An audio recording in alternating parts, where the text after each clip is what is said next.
আজকে যে ভাষা শহীদে আপনার সংস্থার কোনো প্রোগ্রাম আছে একটু বলতে পারবেন? হ্যাঁ, নমস্কার।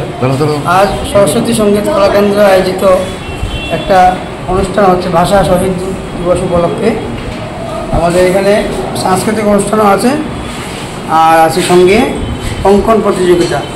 অঙ্কন প্রতিযোগিতা প্রায় শেষের পথে এসে যাচ্ছে, আর এখন এর একটু পরেই আমাদের পুরস্কার বিতরণ হবে।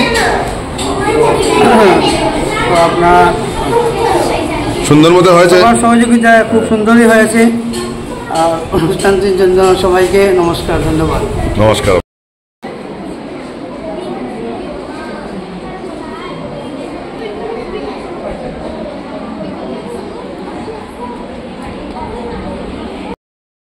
মঞ্চে উপবিষ্ট এই বিদ্যালয়ের উপপ্রধান আচার্য, বিদ্যালয় পরিচালন সমিতির সম্পাদক, উপস্থিত ছাত্রছাত্রী এবং এই বিদ্যালয়ের আচার্য, অভিভাবক, অভিভাবিকাবৃন্দ, আজ মহান 19শে মে 61 ভাষা আন্দোলনের 64 বছর পূর্তি হয়ে গেছে।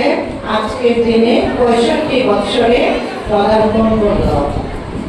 এবং এই যে ভাষা শহীদ দিবস 1961-তে হয়েছিল, তার জন্য 11 জন এই বাংলা ভাষার জন্য শহীদ হয়েছিলেন।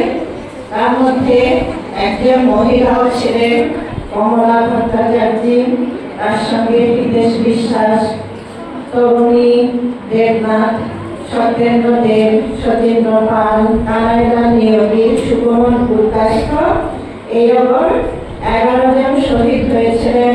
এছাড়াও অসংখ্য মানুষ তখন আহত হয়েছিলেন।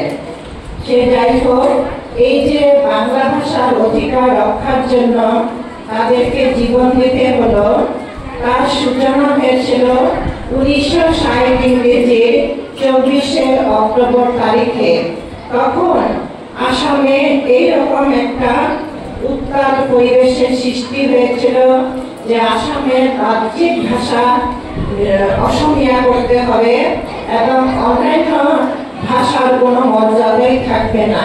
কিন্তু আমরা জানি যে প্রত্যেক মানুষের কাছে অন্ন, বস্ত্র, বাসস্থান, ভাষা, শিক্ষা, স্বাস্থ্য, এগুলি সবই হচ্ছে মৌলিক অধিকার এবং কেউই এগুলো জোর করে ছিনিয়ে নিতে পারে না বা অন্যের ভাষাও আরেকজনের উপরে দাবিয়ে দিতে পারে না।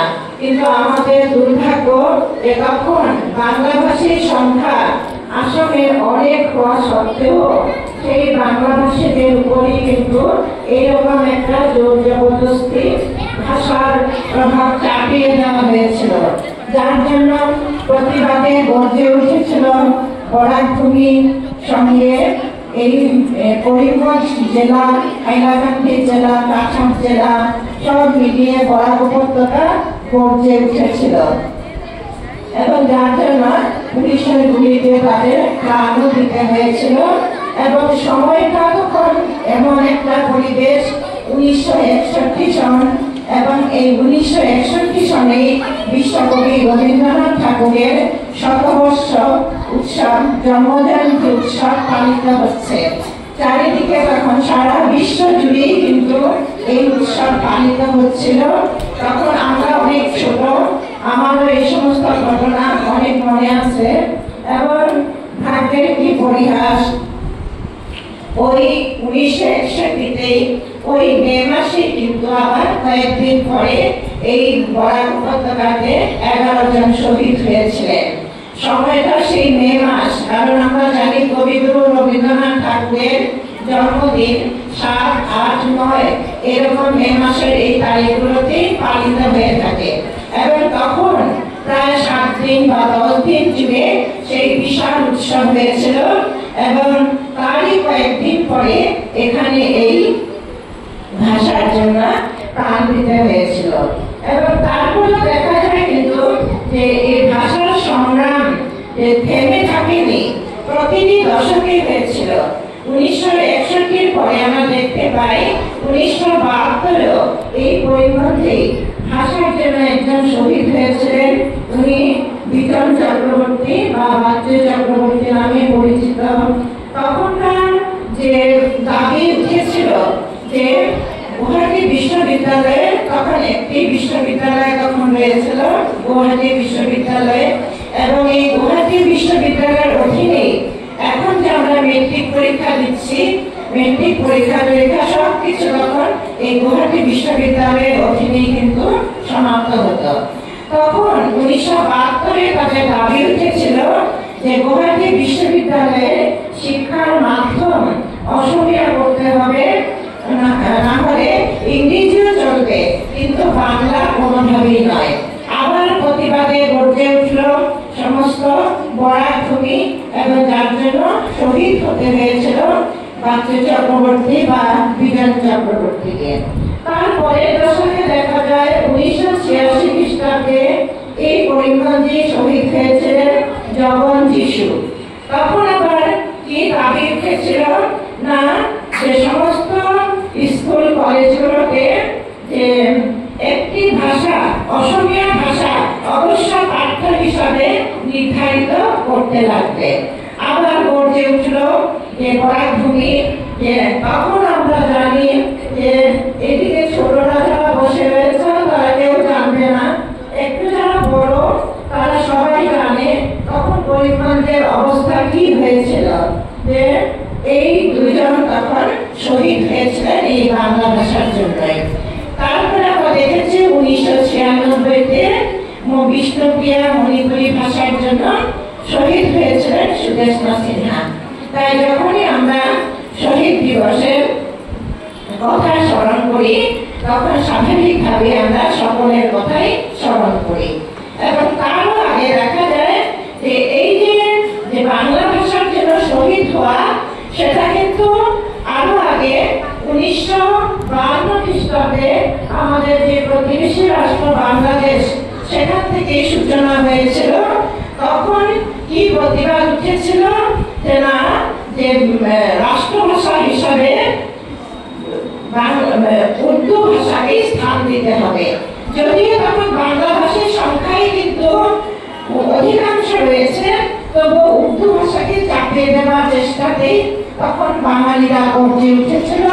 এবং এই পরিণামে পরবর্তী সময়ে দেখা যায় যে ইউনেস্কো সেই মহান শহীদ দিবস এর পূর্বে সরস্বতী সঙ্গীত এবং কলা কেন্দ্র কর্তৃক আয়োজিত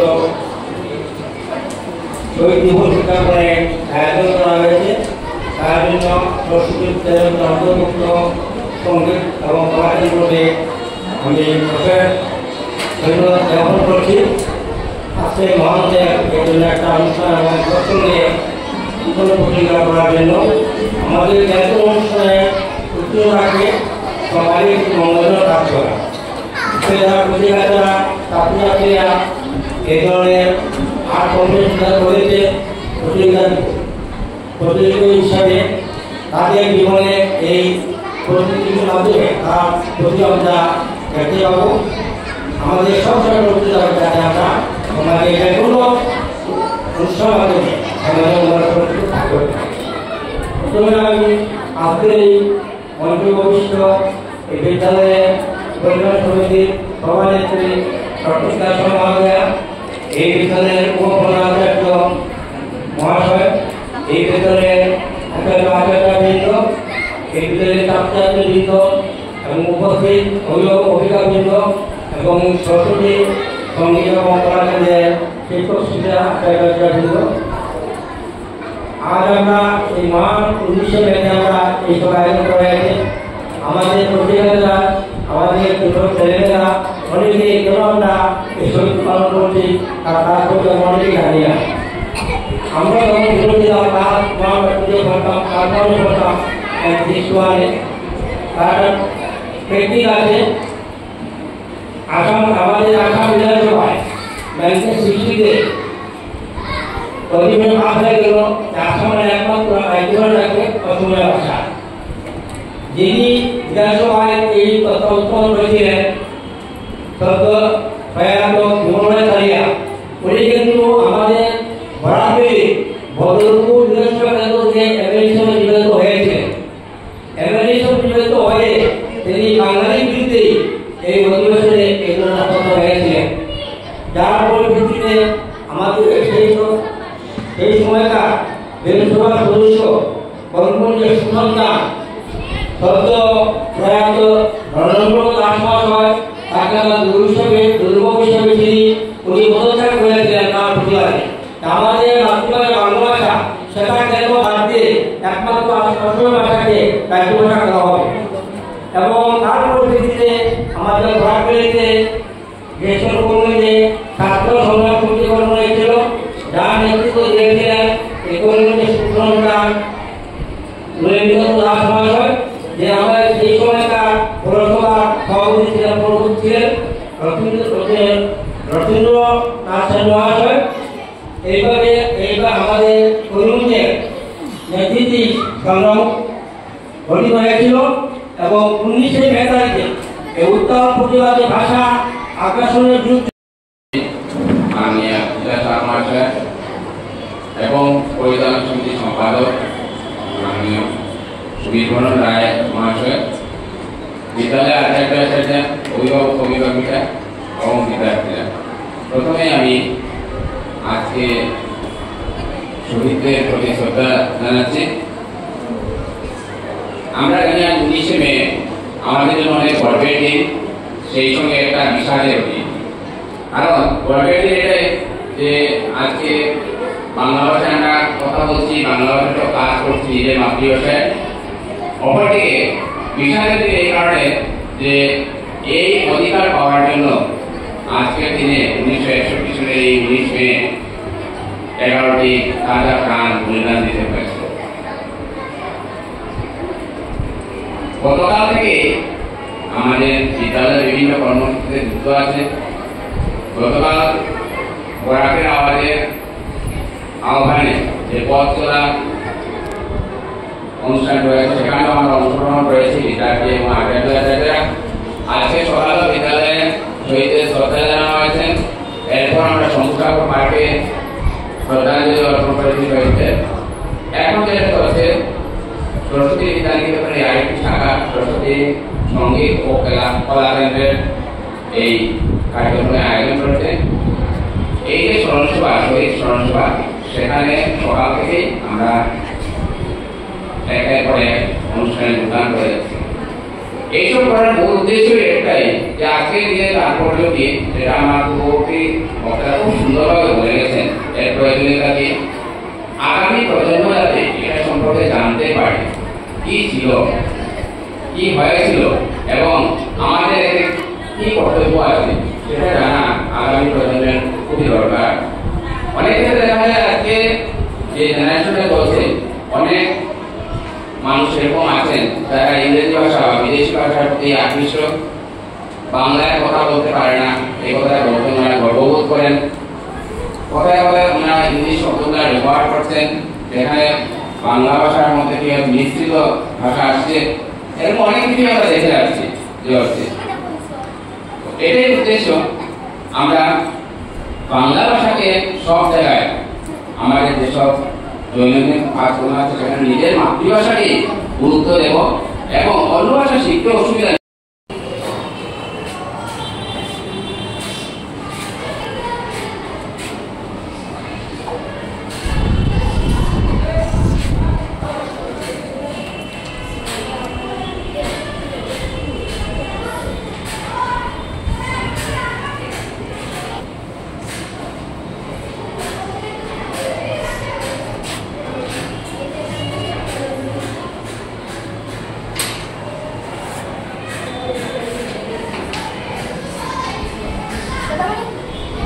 দেখি বুঝেছি। আমার মেহনত সফল হওয়া।